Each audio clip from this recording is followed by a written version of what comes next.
Hey guys, welcome to Coaching with Chris. I gotta say, I love my job. Like I woke up this morning, I was excited. I was excited to be able to introduce to you the next Coaching with Chris guest. I think you're gonna love her story. You're gonna love her passion. You're gonna love how she's helping loan officers across the country do amazing. But more importantly, like, look, if you guys don't have a ability to be able to watch this online or don't want to see my ugly mug, look, you can go to Spotify or Apple Podcasts and be able to listen this to on your way to work, or maybe your way home, or maybe it's a little short trip to visit a client. We just want to make this super simple and easy to be able to you guys to be able to connect and be able to listen to originators and top industry leaders in our business that can make an impact in your business. So listen, I met this lady at our first event. We did a summit in Scottsdale in 21, I do believe. And I have watched her grow. I'm like secretly watching her company grow, watch herself grow, watched her get into becoming a coach, like watched a lot of these things. So I'm excited even to get to know even more. So Corrina Carter is an industry leader, and she has done an amazing job for not only all the broker community, but for anyone that's in the mortgage business. So Corrina, how are you? I'm good, Chris. How are you doing? Good. You're in Phoenix for a month. I'm in Phoenix for a month, and I can't complain about the 85-degree weather we're going to have today. No humidity. No humidity. I am used to the humidity, so it is totally different. Now, I don't know if I could do with 115, 120 days, but the 85 with no humidity, I will take every day. It's good for the hair. My wife, okay, I didn't know that. But I will say, two things that I've learned. This is my fourth winter in Scottsdale, and I've learned I got to use lotion. Okay. And my wife puts a humidifier by our bed to be able to like get a little moisture in there because it's so stinking dry. But 85, not very many bugs, is pretty dang nice. Yeah, we're used to the bugs too and the humidity. So it is very nice. So why didn't we find this area sooner in life, Chris? I don't know. I'm a slow learner. I think it's, yeah, I was thinking about that this weekend, traveling up to Sedona for the first time. I was like, now why haven't I been here before? Isn't it beautiful? Absolutely gorgeous. Pictures do not do it justice. So if you haven't been, it is 100% worth the trip. Pictures, you just can't take the right pictures. Yeah, and you took the train. And I took the train. I relaxed. I took the train. I did a Jeep tour. It was absolutely fabulous. Yes. My wife was just there. They did the Jeep tour. It was cold and rainy when they did it. And then they were all frozen when they came back. And I'm like, you can't, this is the one thing we can't predict is Mother Nature. And every once in a while, she's going to throw us a little cold spell. But hey, it's 85 now. It's really super nice. The sun's out. And so is the mortgage business. But you got started a while ago. Yes. So I started in 1997. And I'll just tell you real quick, I got fired from my job. Literally, only time I've ever been fired in my life. I got fired from my job, and it landed this career 3 weeks later. And I am still here 27 years later. Insane, correct? Correct. You know, when you say you got fired from your job, I did too. That's how I got in the mortgage business. So our story is similar into that aspect. I asked an applicant the other day, I said, so what did you learn? And what was your biggest takeaways from when you lost your job last time? And so one of the if someone says that and they say nothing, you're like, don't, I'm just saying run. Run. But when they say, go ahead. It's so I'll share this. I got fired not because I wasn't doing my job. I got fired because I wanted to be with my family. So So yeah, so totally a little different than what you would presume. But what I learned from it was a Thursday morning, my sister called me and said my nephew is being rushed to the cancer ward. They first thought he was being abused. They weren't really sure why all these bruises were popping up. And needless to say, an hour later, he's being helicoptered to the cancer ward in Northern Virginia for leukemia. And I told my boss, I have to go. And he said, if you walk out this door, don't ever come back. I've given you a grave opportunity as a single mom with 2 kids, no education, and you're barely making it. This is your first year. You've cracked 60 grand in your life, which was great money in 1997.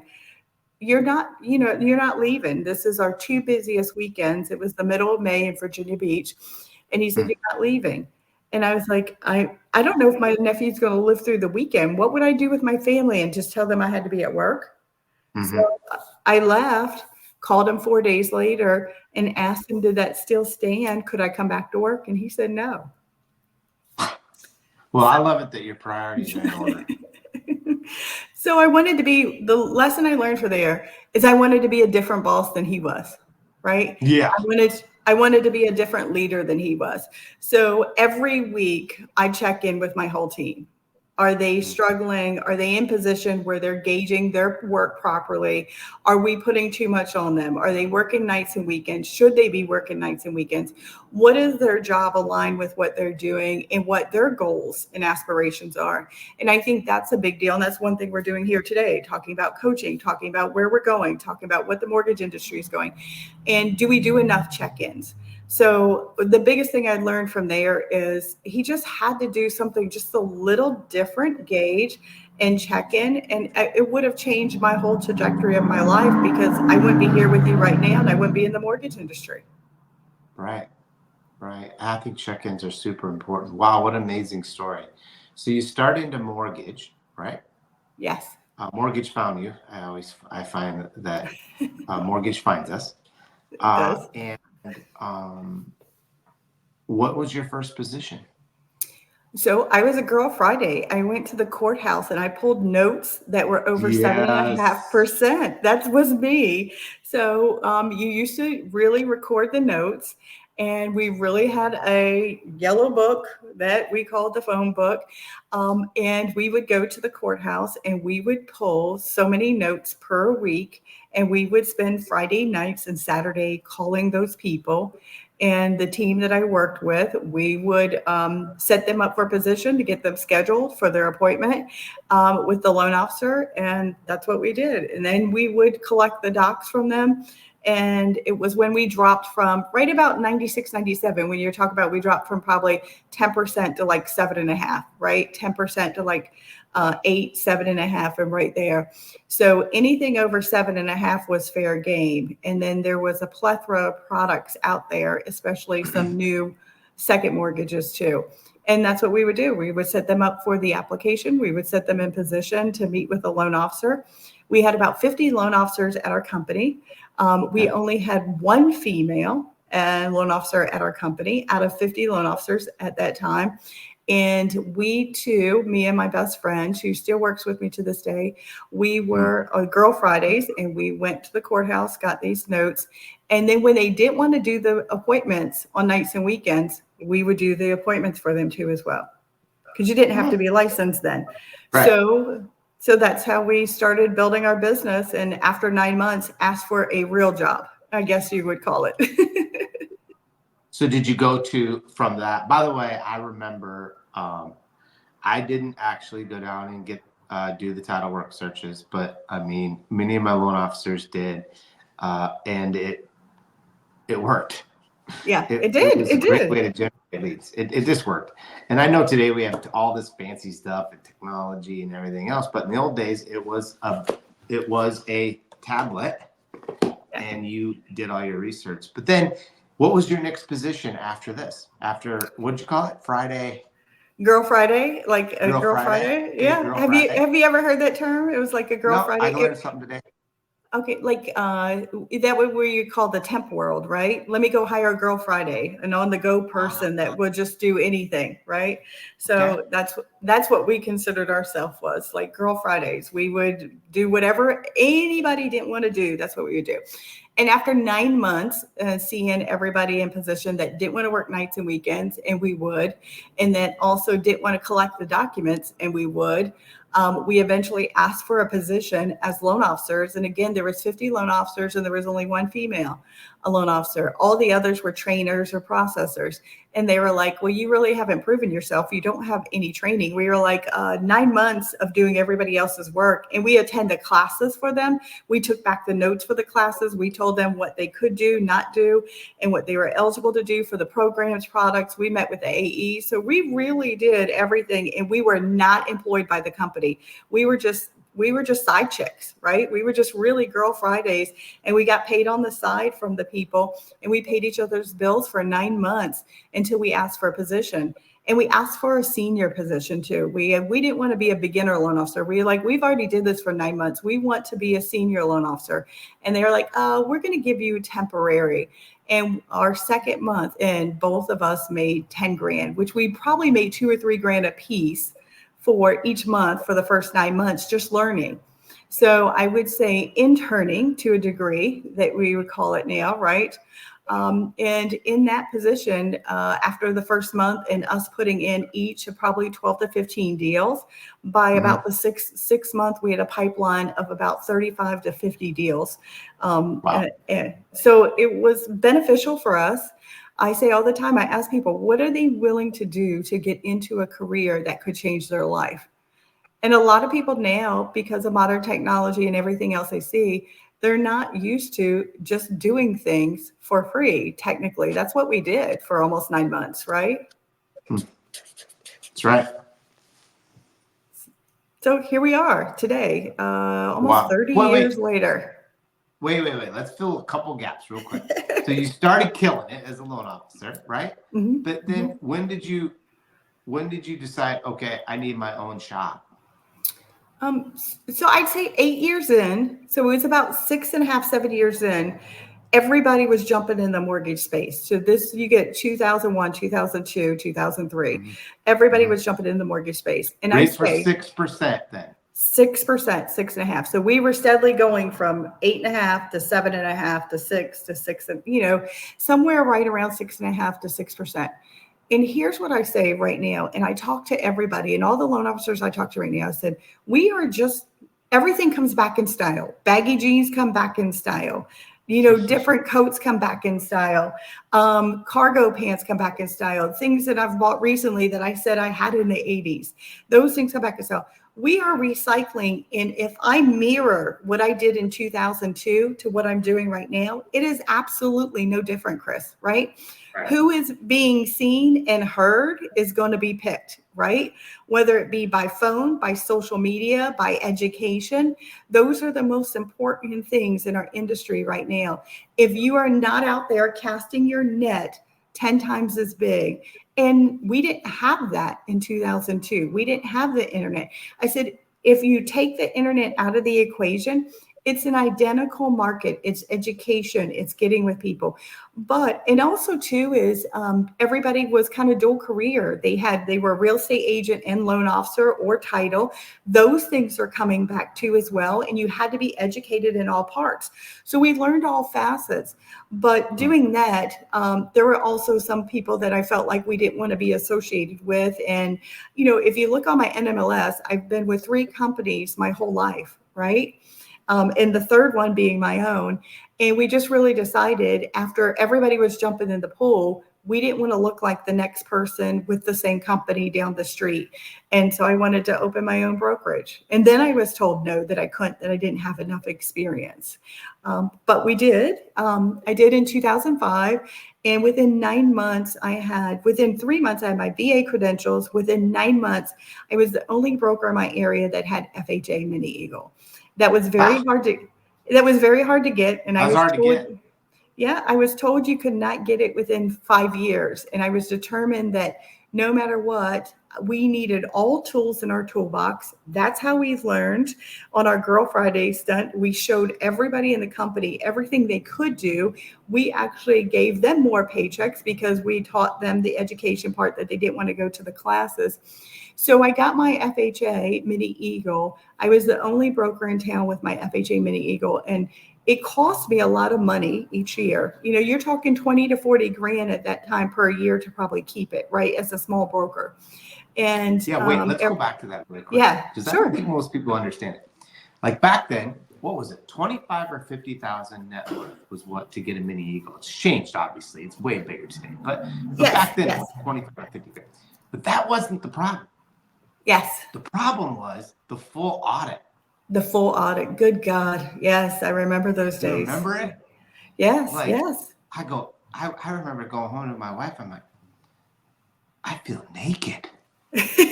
What was that for? And what was this? And what? Yeah. It was insane. It's harder today, but you killed it to get your Mini Eagle that soon.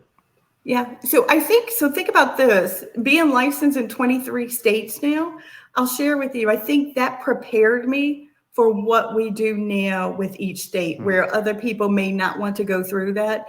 But if you talk about a state audit, a federal audit, it was no different, right? You're talking 10 times as much of what you had to do to keep that. No one would want to go through that. Let's fast forward from 2005 to 2009. The only thing you could do on the market was FHA 4 years later. And guess who was the only person in town that had their FHA? So that 50 grand a year and that taxing audit that we had to go through, which happened to be one of my loan officers was a CPA / military financing accountant who was getting out of the military, becoming a CPA. So we trained each other. And to this day, he does anywhere from 2 to 10 FHA full-blown audits for companies and different things for the government. He's contracted with FHA because he started with me on my FHA audits and we learned together. So things changed. But 4 years later, fast forward 2009, only one with FHA, and the only product out there when all the subprime went down was FHA. Right. Yes, right. You had it. And I was the only broker in town that had it. So fortunately for me, 19 years later, I'm still here. And that is one of the reasons why. So you never know what is going to actually change the trajectory or even save your career possibly, right? Mm-hmm. Oh, that's so true. So going, like, you've grown and, obviously 09 was super tough, and then you worked your way, and then we had COVID, and then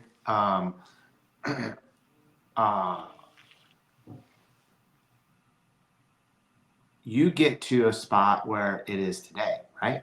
Where, tell me about your organization today. How many loan officers do you have? What's the staff look like? I think everybody's always interested about, like, what's the shop look like? Sure. So we're licensed in 23 states. We have 100 loan officers now, and we're in a position to where I would say we have about 30% of our loan officers who are newer to the industry, that have been in the business less than 5 years. I am huge on opportunity. We even have a scholarship that will pay for you to get licensed either in title, real estate, or mortgages. If you have a conversation with me, it's called Career Opportunity Funds for Enthusiastic Entrepreneurs. So it's our coffee scholarship. And I'm actually giving one out today, a scholarship to a young lady that came to me and she wants to get into the mortgage business. And so we do take on loan officers who also want to get into the business and have opportunities. And for us, really keeping up with the education. I love what you're doing here, Chris, the coaching calls. We do 3 coaching calls a week. We do Tech and Tool Tuesdays, Winning Wednesdays, and Tell Me More Thursdays. So those are our points of not sales meetings, not checking in, not micromanaging, but actually what can we do to bring the education part? Because as you said, 2009 was a really tough part for most people. For 2009, I don't remember 2009 as being tough because I did great in 9 and 10 because of having my FHA. I also, while having my FHA, I created my second company, which I'm an NMLS provider. So I've been doing pre-licensing and continuing education for also 14 years for loan officers across the country. So in doing that, I learned the important part of what they needed to know, what they didn't need to know, and what coaching was versus actually sales meetings. Does that make sense? And I Makes think sense. that's huge for us in our environment, whether they join our environment or whether they just want to log in and learn something. It's very important for giving back to your community and also building that collaborative community right now, especially like you said, since COVID. How do we bring our teams together if we're not all in the same office at the same time? And we're nationwide now. You know, me and you are going to see each other this afternoon and didn't know we were going to see each other this afternoon. And we're like, we could have did this in person, right? I know. But so we don't know where we're going to be, but we're so virtual right now. Collaboration is the key. So in talking to over 500 loan officers and different people the past year and collaborating and coaching, support and collaboration is the two things people are looking for. And I go back to, that's how I got into the business. We supported them. We collaborated with them, and their third is educated. And that's what we're doing. And I feel like that's important right now, besides your numbers, like what is going to change someone's career to move forward and actually keep this as a career, maybe for the rest of their life, or enhance somebody. Did I know being fired from my job was going to create 4 generations of income for my family? Wow. How would I know, right? You never know. So you've been doing this for a while, and you really got into also coaching others. What would be 3 things that you would want the originator to hear today that they should be implementing, or they should be doing, or more importantly, go back to, that can make a difference in this current market? Number one, I shared with you is education, right? At what point, I think everybody's striving for more information via real estate agents, via the consumer. We see that even though the consumer has the opportunity to get a mortgage online without ever talking to anybody, that's not happening as much as we think, because they do want the collaboration. They do want the conversation. So education is a big piece. How can you really be in your community and out there educating via the real estate agent? So I say this, you should have 33% of your pipeline. 33% should be family and friends. 33% should be real estate related, and 33% should be your community and B2B businesses. So if you take that, does every loan officer really put whoever they come into contact in those buckets? And if you took that for 90 days and you actually took 500 in each category, hold it down, but 10%, 50 in each one, and you really market to those people, you're talking that becomes your community, right? So so education and community, that's a big deal. And then while you're building that, you're collaborating. So don't have a scarcity mindset to not have a conversation with Chris, who is in Alaska, that I'm never going to do business there. Why would I talk to him? Why would I share things with him? I don't know what Chris can teach me. So if I don't have a conversation with Chris, then I don't know what Alaska could teach me. And it's going to teach me something. So we talk about when we met quite a few years ago at the first event. I mean, that was a wonderful event. I still have friends that I just met there at that event. And then also too, I mean, one of the best speakers that I've seen now twice since then because of you, Chris, is Tim Grover, right? Is it Tim Grover? Yes, Tim Grover's amazing. I mean, dynamic, right? So I saw him again, and I specifically went to an event just because he was speaking, because I said, I will see him again. So these are things that, change us. And if we don't get out there and cast our net even bigger for ourselves, we don't know what we're going to learn. So education, collaboration, and then finding your community, whether that be your career community and then the community that you're going to market to. Whoever is going to be seen and heard is going to be picked right now. And if you're not being seen and heard, you're not going to be picked. You're not going to make income, right? Right. That's so true. Yeah. And you know what? I love it the way you made it so simple. 33, 33, 33. And what are you going to do into these three different buckets to be able to make an impact? And I don't know if everybody caught this, but this really said something to me is that you can train someone into this business that can go out produce some of these old veterans. I have a couple right now. You and I are a story of that. Mm-hmm. But you were willing to educate yourself when the others weren't. Mm-hmm.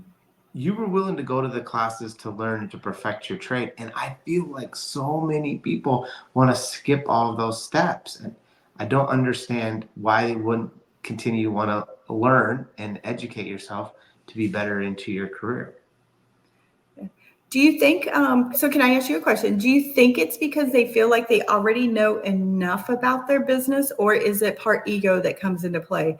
Now, I get tired of Vegas because we always have them in Vegas. So I've gone to Vegas every year since 2002, right? So we want to change that in our industry, but we can't because that's where everybody goes. But everybody always asks me, why do you go? So I go to at least 3 mortgage conferences and then 3 other non-related mortgage things a year, whether it be business or real estate. I go to real estate conferences. We can buddy up with our realtor partners and go to their conferences and learn just as much, or take things back of saying, okay, this is why they're doing that. So I try to attend 3 a year on each category within our career.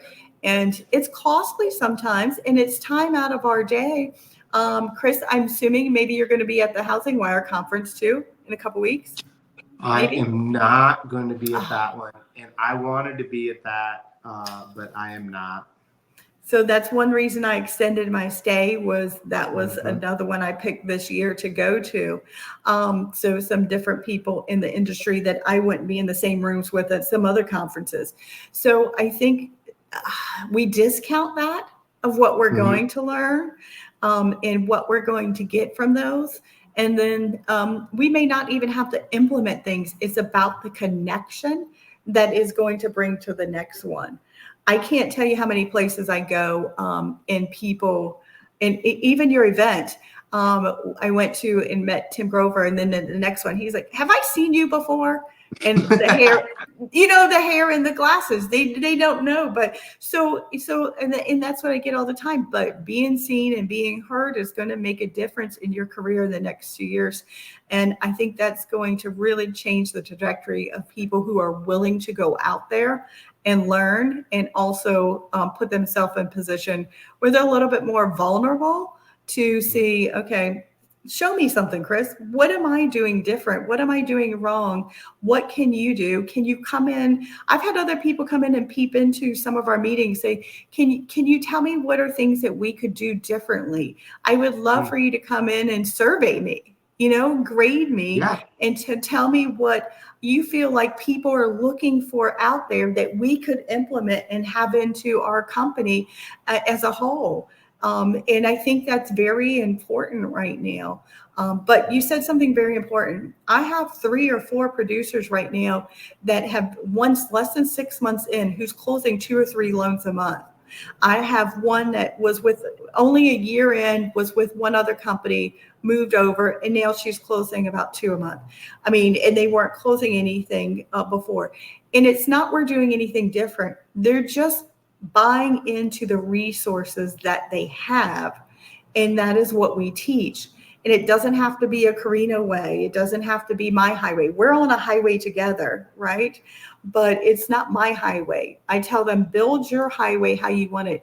But here are facets of resources that are out there that people aren't using enough. And if you use these resources, let me tell you, it is going to change what you're doing. And it's evident that some of these newbies are using their resources that some of our seniors, like ourselves, think that we're too good to do, that we already know everything. Right. That is so true. I'm a loan officer. I'm closing 2 to 3 loans a month.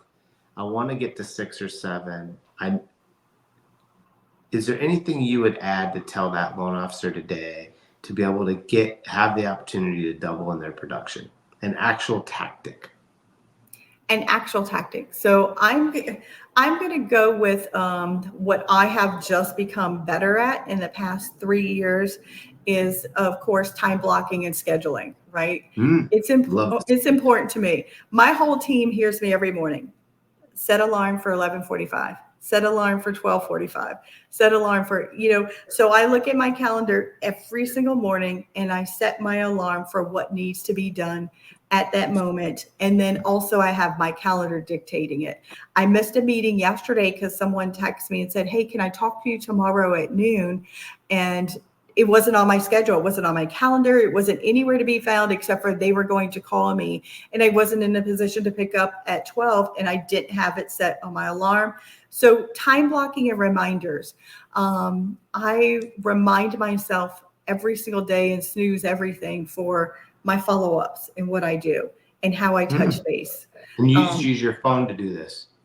I use my phone and I use my email too as well. So we use Google Suites.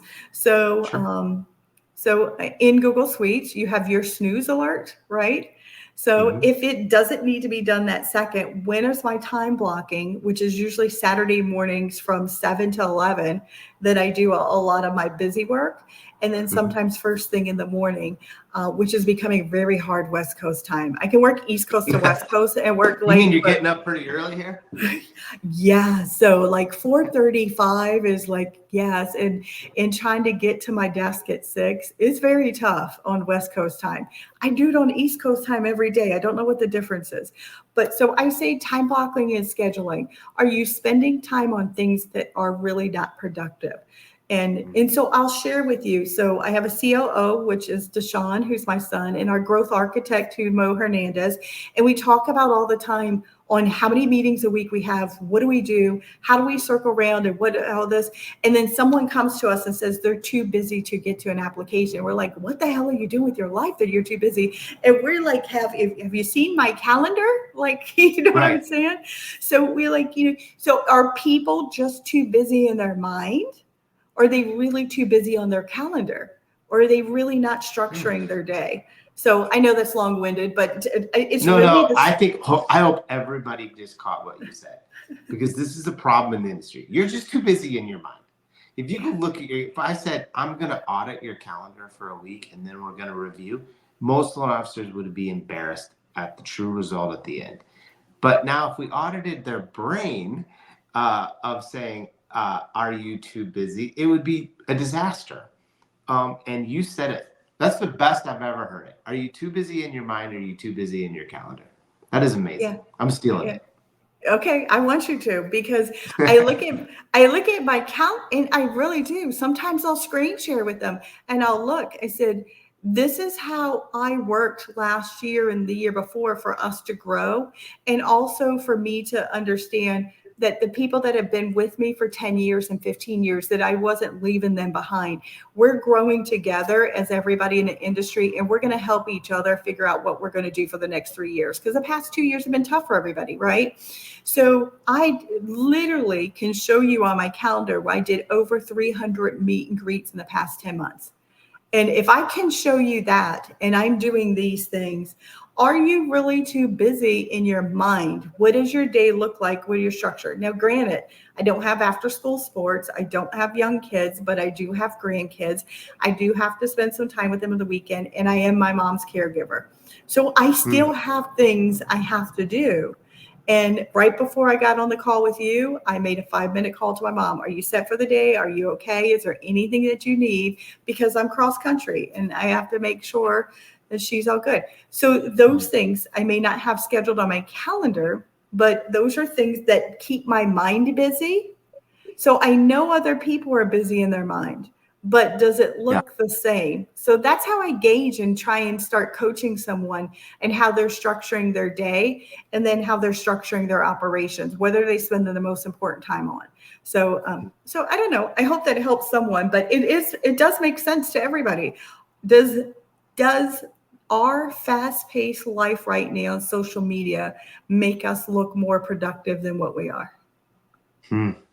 in our Very good. minds? Right. As we're closing and wrapping up, a couple questions. What are you most excited about in the future of the mortgage industry? I'm most excited about the people that are going to win. And what I mean by that is who is going to put in the work and really come out and be, I don't want to say the next Corrina, but the Corrina that didn't know she was going to be here 25 years later and supporting her family, that this is an industry that could really change your life and really build something different. I'm excited in 2 years to look back and see how someone changed their life for the next 2 years and that it can be done in this market because those are the people that are going to put in the work. Right. So that's what I think that's what I'm most excited about. And so that's why I love the coaching. Right. That's where we talk about the passion that comes out. Right. Right. That's your joy. That's the joy. Right. You look back and you look and see. And then what was the second question? Sorry, I lost you. My second question is this. What is one thing that you're working on today that you're wanting to either change or that you're really trying to implement in the next 6 months? For us, we are working on, and I say this all the time and people get tired of hearing it, but if you haven't read the book, Unreasonable Hospitality, good book. The way we're going to win as a company, industry and whole, and keep the consumer engaged, in my opinion, is we have got to create unreasonable hospitality for the consumer. And so that starts with the small things in your operations. It starts with the small things for your loan officers. We try to create that for operations for our loan officers, and we try to get our loan officers to create that for the consumer. So I really feel like that is the biggest part that we feel like, okay, will tech take over? Not necessarily because we want that human touch, but some things are going to be a little simpler. So where do we implement those things and create some really serious, unreasonable hospitality for our consumer to be able to get a mortgage? Last question. If you could go speak to your 10-year-old self, what would you tell her? So my story is all over the internet, Chris. So I was institutionalized at 14. I don't know if you know that or not. I don't. So I ran away from home at 12, and I was literally institutionalized with 12-foot brick walls. Me and my mom sometimes fuss about it because she's like, it wasn't an institution. I said, Mom, I couldn't climb over the wall, and everybody else everybody else there was committed by court order except for me. So that's easy for me. And now you're her caregiver. And now I'm her caregiver. So I would tell myself, I'm not crazy. You are just you, and you are going to create the path, whatever you feel like is worth going after. The other book I just read just recently was Worthy by Jamie Lima Kearns, who is the It Cosmetic billionaire. And she said, you were just first. Whatever it is, you just did it first. Doesn't mean you were right, doesn't mean you were wrong, but you just did it first. And at 12, I was very independent and really just chose that I wanted a different lifestyle. It wasn't bad or good. I wasn't running truly from anything. And we look at our kids these days, what buckets do they fit in? My granddaughter is identical to that. She will grow, make her own path for the rest of her life. She will be an entrepreneur, so, but no one in my family knew that about me or knew, and they all said I was crazy, right? That I looked at the world differently. So for me, that's an easy question. I would just tell my 10-year-old self, I'm not crazy. I was just first. I love that. Thank you for coming on today. I know you changed Thank you so much for having me. Lives. I know they had to take away, am I too busy in my mind or am I too busy in my calendar? I think that's the biggest takeaway of the day. Such a cool story, and I'll see you tonight. Thank you, Chris. I will see you later. Thank you for See having you. me. Bye.